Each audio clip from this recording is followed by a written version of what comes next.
திருவள்ளூர் மாவட்டம் மீஞ்சூர் அருகே மண்ணிலிருந்து பழமையான சிவலிங்கம் சிலை தோண்டி எடுக்கப்பட்டது. கிராம மக்கள் இடையே பெரும் நிகழ்ச்சியை ஏற்படுத்தியுள்ளது.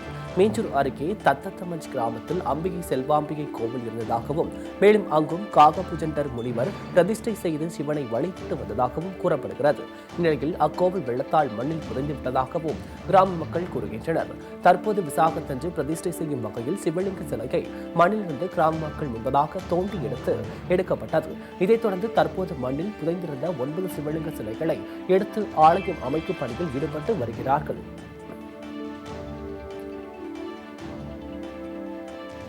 மதுரை சோழவந்தான் அருள்மிகு திரௌபதி அம்மன் கோவிலில் பூக்குழி திருவிழா வெகு சிறப்பாக நடைபெற்றது. மதுரை சோழவந்தான் அருள்மிகு திரௌபதி அம்மன் கோவிலில் திருவிழா கடந்த தேதி கொடியேற்றத்துடன் துவங்கியது. மகாபாரதத்தில் வரக்கூடிய கதைக்கேற்ப ஒவ்வொரு நாளும் அம்மனின் ஒவ்வொரு அவதார நிகழ்வு நடைபெற்றது. மேலும் பக்தர்கள் பால்குடம் எடுத்தும் மாவிளக்கு பூஜை செய்தும் நேர்த்திக்கடனை செலுத்தினார்கள். இதைத் தொடர்ந்து காமதேனு வாகனத்தில் சிறப்பு அலங்காரத்தில் அம்மன் எழுந்தருளி அம்மனுக்கு பல்வேறு அபிஷேகங்கள் நடைபெற்றது. இதைத் தொடர்ந்து வைகை ஆற்றில் நீராடிய ஏராளமான பக்தர்கள் பூக்கோளி இறங்கி நேர்த்திக்கடனை செலுத்தினார்கள்.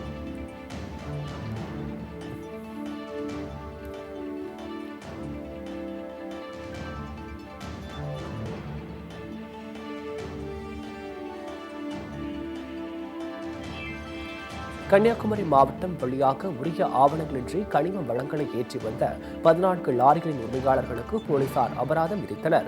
குமரி மாவட்டம் தக்கலை, மார்த்தாண்டம், குலசேகரம், களியக்காவிளை உள்ளிட்ட காவல்நிலைய பகுதியில் தீவிர வாகன சோதனையில் போலீசார் ஈடுபட்டனர். அப்போது அந்த சாலைகளில் கனிம வளங்களை ஏற்றுக்கொண்டு வந்த லாரிகளை தடுத்து நிறுத்தி சோதனை நடத்தினர். இதில் 14 லாரிகளில் கனிம வளம் கடத்தி வரப்பட்டது கண்டுபிடிக்கப்பட்டது. இதையடுத்து லாரிகளின் உரிமையாளரிடம் 2 லட்சம் ரூபாய் வரை அபராதம் விதித்தனர். மேலும் நாட்களில் முறையான ஆவணம் மற்றும் அங்கீகரிக்கப்பட்ட இடையுடன் இல்லாமல் வரும் வாகனங்கள் அனைத்தும் பறிமுதல் செய்யப்படும் என்று எச்சரிக்கை விடுத்தனர்.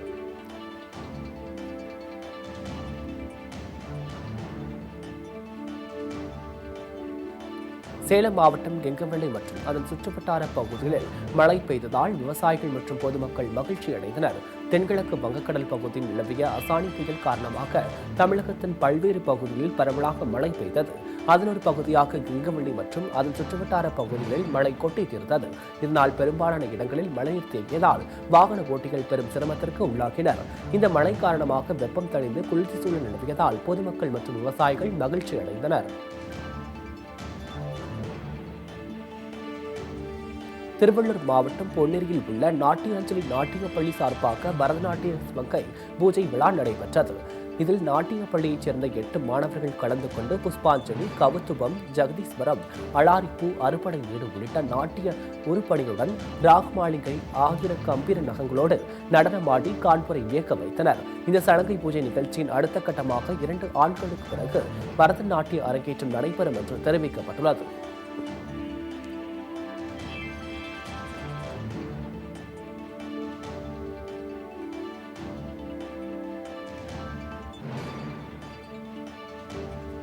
சென்னை காசிமேட்டில் பள்ளி மாணவிக்கு பாலியல் தொல்லை கொடுத்த மாணவர்களை போலீசார் கைது செய்தனர்.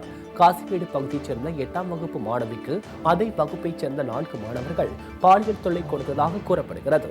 இதுகுறித்து சிறுமியின் பெற்றோர் ராயபுரம் அனைத்து மகளிர் காவல் நிலையத்தில் புகார் அளித்தனர். அதன் பேரில் வழக்கு பதிவு செய்த போலீசார் தீவிர விசாரணை நடத்தினர். அதில் மாணவிக்கு பாலியல் தொல்லை கொடுத்தது உறுதி செய்யப்பட்டதால் போலீசார் 4 சிறுவர்களையும் கைது செய்து நீதிமன்றத்தில் ஆஜர்படுத்தி சிறுவர்கள் சீர்திருத்த பள்ளியில் சேர்த்தனர்.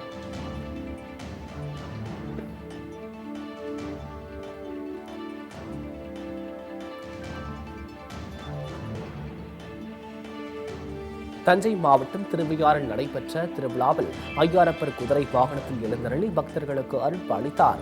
திருவையாறில் அமைந்துள்ள தர்மபுர ஆதீனத்திற்கு சொந்தமான அறம்விளக்க நாயகியுடனாகிய ஐயாரப்பர் திருக்கோவிலில் சித்திரை திருவிழாவானது 13ஆம் நாட்கள் கொண்டாடப்படுவது வழக்கம். இந்நிலையில் கடந்த 2 நாட்களாக கொரோனா தொற்றின் காரணமாக திருவிழா தடைப்பட்டு இருந்த நிலையில் கடந்த 5ஆம் தேதி மேளதாளங்கள் முழங்க கொடியேற்றத்துடன் துவங்கப்பட்டது. இந்நிலையில் ஐயாரப்பர் குதிரை வாகனத்தில் சாட்டையுடன் சிறப்பு அலங்காரத்தில் எழுந்தருளி பக்தர்களுக்கு காட்சியளித்தார். திரளான பக்தர்கள் கலந்து கொண்டு சுவாமி தரிசனம் செய்தனர்.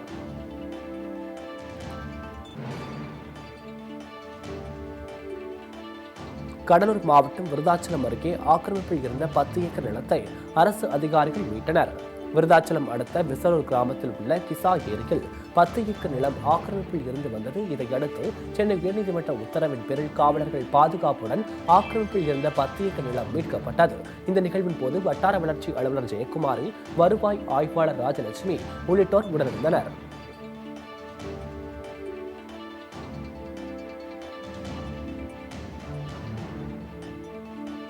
செங்கல்பட்டு மாவட்டம் கல்பாக்கம் மற்றும் அதன் சுற்றுவட்டார பகுதிகளில் மிதமான மழை பெய்ததால் பொதுமக்கள் மகிழ்ச்சி அடைந்தனர்.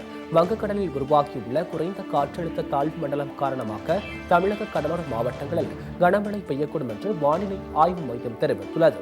அதன்படி செங்கல்பட்டு மாவட்டம் மற்றும் மாமல்லபுரம், கல்பாக்கம், திருப்போரூர் மற்றும் அதனை சுற்றுப்புற பகுதிகளில் மிதமான மழை பெய்தது.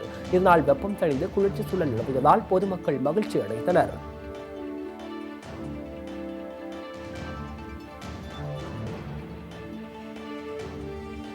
நெல்லையில் ஆக்கிரமிப்பை அகற்ற எதிர்ப்பு தெரிவித்து 3 பேர் தீக்குளிக்க முயன்றதால் பரபரப்பு ஏற்பட்டது.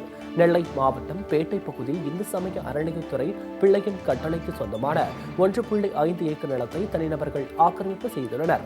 இதுகுறித்து இந்து சமய அறநிலையத்துறை மேடை தளவாய் கட்டளை அதிகாரிகள் போலீசிடம் புகார் அளித்தனர். நிலையில் ஆக்கிரமிப்புகளை அகற்றும் பணியில் அதிகாரிகள் ஈடுபட்ட போது ஆக்கிரமிப்பாளர்களுக்கும் அறநிலையத்துறை அதிகாரிகளுக்கும் இடையே வாக்குவாதம் ஏற்பட்டது. இந்த சூழலில் ஆக்கிரமிப்பு நிலங்களை மீட்கக்கூடாது என்று கூறி பாலமுருகன், அவரது தந்தை முருகன் உள்ளிட்டோர் தீக்குளிக்க முயன்றனர். இதை தடுத்து நிறுத்திய காவல்துறையினர் பேச்சுவார்த்தையில் ஈடுபட்ட ஆக்கிரமிப்பை அகற்றும் பணியில் தொடர்ந்து ஈடுபட்டனர்.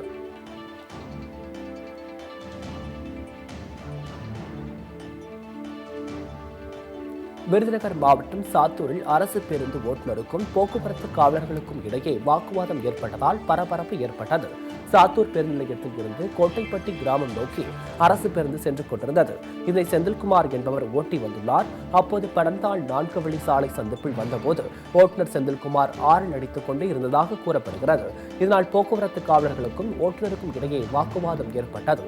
தொடர்ந்து 4 வழி சாலையில் அரசு பேருந்தை குறுக்காக நிறுத்திவிட்டு ஓட்டுநர் வாக்குவாதத்தில் ஈடுபட்டதால் அப்பகுதியில் சுமார் அரை மணி நேரம் போக்குவரத்து பாதிப்பு ஏற்பட்டது.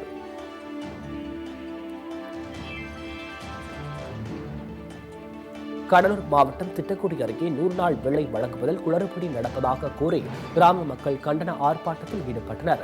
திட்டக்குடி அருகே உள்ள தொண்டங்குறிச்சி கிராமத்தில் 150 குடும்பங்கள் வசித்து வருகின்றனர். இவர்களுக்கு பகுதி வாரியாக பிரித்து 100 நாள் வேலை வழங்கப்பட்டு வந்தன. இந்நிலையில் 20 நபர்களுக்கு மட்டுமே வேலை வழங்கி மங்களூர் PTO ஒருதலை பட்சமாக செயல்படுவதாக கூறி அப்பகுதி மக்கள் கிராம சேவை மையம் முன்பு கண்டன ஆர்ப்பாட்டத்தில் ஈடுபட்டனர். தகவல் அறிந்து வந்த PTO சண்முக சிகாமணி காவலர்கள் ஆர்ப்பாட்டத்தில் ஈடுபட்டவரிடம் பேச்சுவார்த்தை நடத்தி வேலை வழங்குவதாக உறுதியளித்ததை அடுத்து போராட்டம் கைவிடப்பட்டது.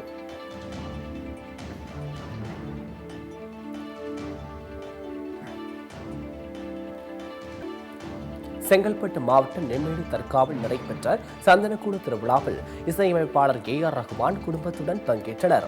மாமல்லபுரம் அடுத்த நெம்மேலி கிழக்கு கடற்கரை சாலையில் தர்கா அமைந்துள்ள நிலையில் ஹஜ்ரத் முகமது ஷா காதிரி ஒளியுல்லா அவர்களின் 349ஆம் ஆண்டு சந்தனக்கூடு விழா நடைபெற்றது. இந்த விழாவில் இசையமைப்பாளர் AR ரஹ்மான் தனது குடும்பத்துடன் கலந்து கொண்டார்.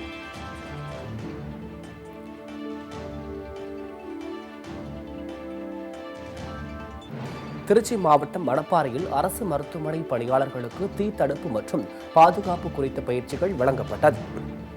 மணப்பாறை அருகே அரசு தலைமை மருத்துவமனை அமைந்துள்ளது. இம்மருத்துவமனையில் தீயணைப்பு துறையினர் சார்பில் பணியாளர்களுக்கு தீத்தடுப்பு மற்றும் பேரிடர் காலங்களில் எவ்வாறு செயல்படுவது குறித்து பயிற்சி வகுப்புகள் நடைபெற்றது. இதில் ஆயில், எரிவாயு சிலிண்டர் உள்ளிட்டவைகள் தீப்பிடித்தால் எவ்வாறு அணைக்க வேண்டும் என்றும் DCP மற்றும் கார்பன் டை ஆக்சைடு நிரப்பப்பட்ட தீயணைப்பான் கருவிகளை பயன்படுத்தும் முறை குறித்தும் விளக்கம் அளிக்கப்பட்டது.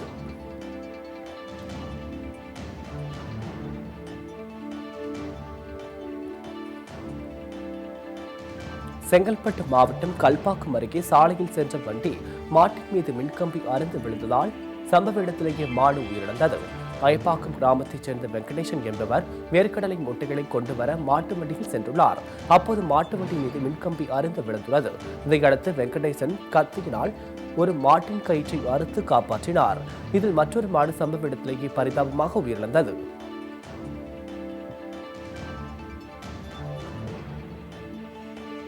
தருமபுரி மாவட்டம் பாலக்கோடு அருகே கிராம மக்களை குளத்தை தூர்வாரிய சம்பவம் நெகிழ்ச்சியை ஏற்படுத்தியுள்ளது.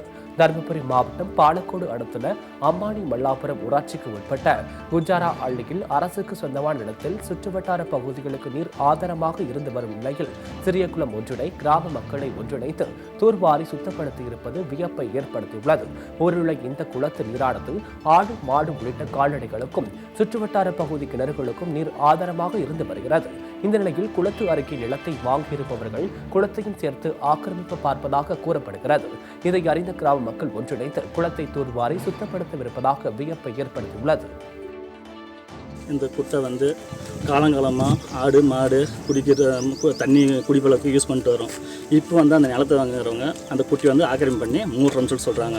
அதனால் இது வந்து நாங்கள் மின்சிப்பிட்ட தாய்ஸ் சர்வேர்கிட்ட இது ஒரு 5-6 டைம் திரும்பி பார்த்தோம். 1.5 மாதம் அவங்ககிட்ட போயிட்டு வந்தோம். அவங்க வந்து எந்த ஒரு நடவடிக்கையும் எடுக்கலை. அவங்க வந்து எந்த ஒரு நடவடிக்கையும் எடுக்கலை. அதனால இப்போ நாங்களே ஊர் ஜனங்களே சேர்ந்து இந்த குட்டியை வந்து ஆழம்படுத்தியிருக்கிறோம். இது வந்து தமிழ்நாடு அரசு தயவு கூர்ந்து இது எங்களுக்கு ஒரு நீதி வழங்கணும்னு சொல்லி கேட்டுக்கிறோம்.